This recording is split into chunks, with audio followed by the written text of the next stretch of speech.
Here in Southwest Michigan, we're getting really excited for the KitchenAid Senior PGA Championship, and they also have the longest drive contest that is happening today at Pipestone Creek Indoor Golf Country Club, and it's a pretty awesome thing.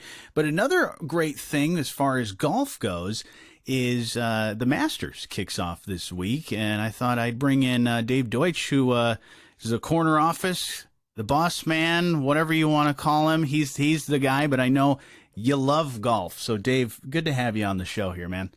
Well, thank you, Jonny. I love being on with you, especially to talk golf. If I can talk golf, that is a pure joy. Now, would you say you could do pretty well in the longest drive contest, because you actually got some pointers from last year's KitchenAid Senior PGA champion? He gave you some golf pointers. Last week, Monday. Yeah, we were out at Harbor Shores, and they had media day, and they asked if somebody in the media would step up, and a lot of people were, dropping their heads. Not me. You don't want to see my swing, so I went up there. I didn't do a driver though. I did a 7-iron, and they gave me thumbs up on my swing, that it isn't bad, right? Because a lot of people have bad swings. I wouldn't say I have a great swing. I have a good swing, and gave me a little tip on just how to use my body a little bit better. Because at 51, I'll be 52 next month. I would be. I'm actually older than Alex by a few months. So age creeps in. So it was helpful. Yeah. Now you were saying I would do well in the longest drive. I think I could do good. I think if they broke it out in age group, but if you get somebody who's younger and can turn a lot quicker, because that's where the swing comes in. People think it's power. It's not power. It's position and the ability to get on plane and bring your body through like a rubber band, right? That's where you see some of those thinner people who, the kind of wiry people, I should say, that hit it really good, like a Justin Thomas or a Joaquin Neiman or Will Zalatoris. That's what they can bring to the table. And like you mentioned, adjustments that you have to make as you get older, and that's what, like, the guys on the KitchenAid Senior PGA Championship will see a lot of those great golfers that have made those adjustments over the years and over their time span of playing golf, and that transitions perfectly into talking about adjustments. Tiger Woods is going to be playing in the Masters. He just announced yesterday. He said, I feel like I'm good. I feel like I can do this, and some even saying, hey, if he plays well, there's a chance he could win. Now, he has to make some major adjustments because he had that tragic car accident that, honestly, they weren't even sure if he was going to be able to keep his leg, let alone golf again. But he's been able to do that, and he was able to golf not only an 18 holes of golf at Augusta last week, but also is doing some practice stuff. And now is the actual tournament starting, tomorrow? So where do you see Tiger Woods? How well do you see him doing during this tournament? Because, like you said, I'd be surprised if he made the cut. Yeah. He hasn't played. He's been playing, but he hasn't played professional golf. And Augusta is up and down hills. I mean, it is not easy. And people take, they kind of mock when they say that it's athletic, that they have to walk the course, but they're also on a clock. So they have to walk the course, play, and stay on a clock, which most amateurs don't do. And the amateurs, if they were playing 18, would probably add an hour, if not 2 extra hours. So that shows you the speed that they have to put into it, and then the elevation that comes into it. And I think he'll compete, but I think he's going to fatigue. I think he's going to wear out, and that'll start impacting some of his ability to position where he wants the ball. And that's what, again, in all professional tournaments, it's all about, you got to hit it in this spot. If you don't hit it in this spot, you better get it to that spot. Otherwise, you're not going to shoot under. And that's how they win those tournaments, is getting under par. Yeah, and the endurance that is required for all of that. And like you said, just that speed walk that you got to do from a hole, doing that for 4 straight days. And I'll put it this way. A couple of years ago, I went out to a tournament. I went to the Players down in Florida, and I was trying to keep up with Dustin Johnson and that playing group walking. I couldn't keep up walking with them. And they have this like long kind of stride that they get into. And it was like a light jog, right? So just imagine you're light jogging for 4 consecutive hours, right? That's it's like a marathon, to some degree, right? And so mini marathon, I guess you could say. So there's a lot more to it than people realize. You know, the funny thing I was listening to yesterday on the Dan Patrick show, they were talking about if you had to pick one Sunday in all of sports that you could only watch one of those between Super Bowl Sunday or Masters Sunday, and you and I talked about this a little bit yesterday, but which one would you choose? Oh, hands down, Masters Sunday. Why is that? Just because you love golf, or Well, I love golf, and I love how the game is played. And I played football, and years ago, and I love football too. It's my second favorite sport. But in the Super Bowl, there's like all this buildup, and you don't really pay attention to the buildup all day, and then you're sucked into the 3 hours, 3 or 4 hours, and and it's not like any other football game. It is a very different. So I don't enjoy it as much from that aspect. It's a very much a glamorized football game with a lot of interruptions.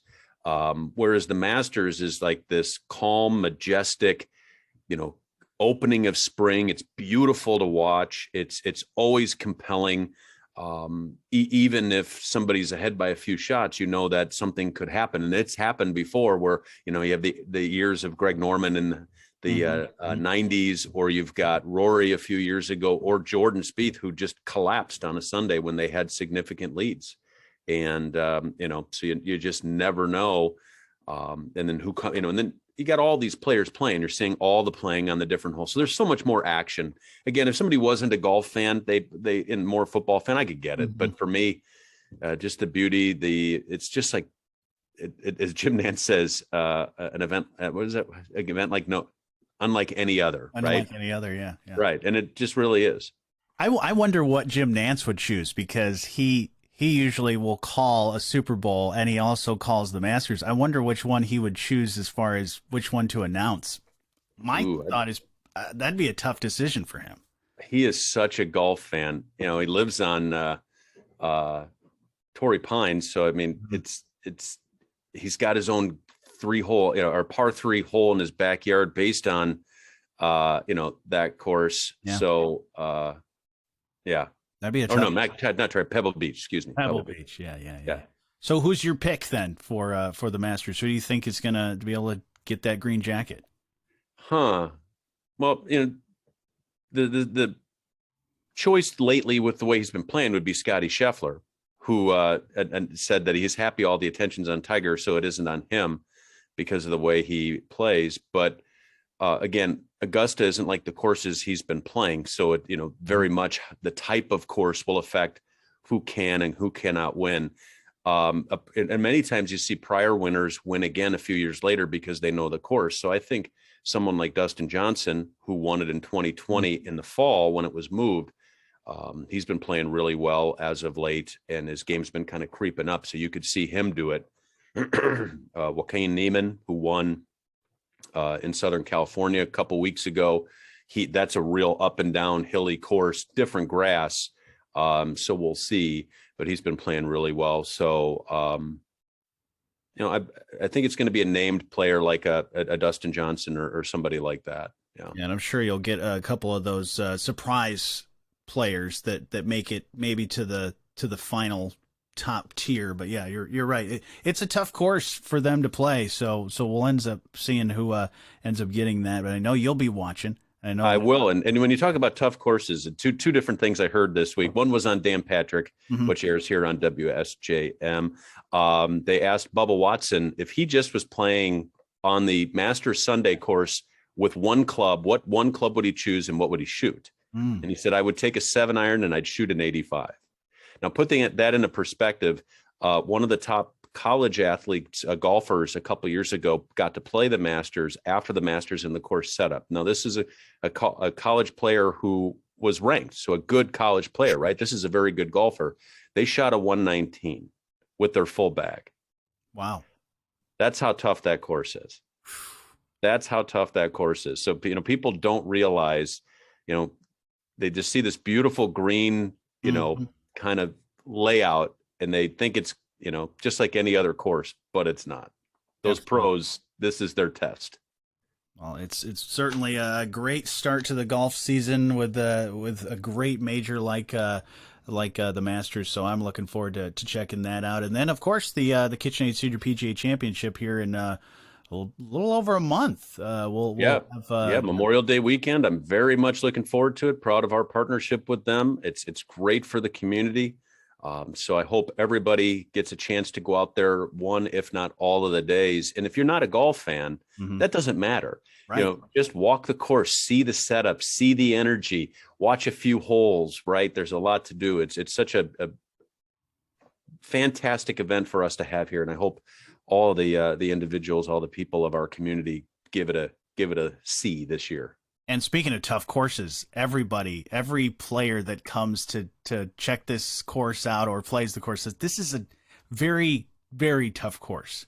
Yeah, it's not like one they've seen before and they don't expect it. And it's sprawling and it's got different styles of holes. So it's a test for them. But what you tend to find is they're not happy on day one. They're figuring it out on day two. And usually by day three, these guys are so good. They're like, all right, I know how to play this now. Oh, it's gonna be fun to watch. Like you said, fun for everybody. So, yes, absolutely. All right. Well, I won't keep you much longer, Dave. I know you got more important things to do, but always. Oh, this is fun. This is fun.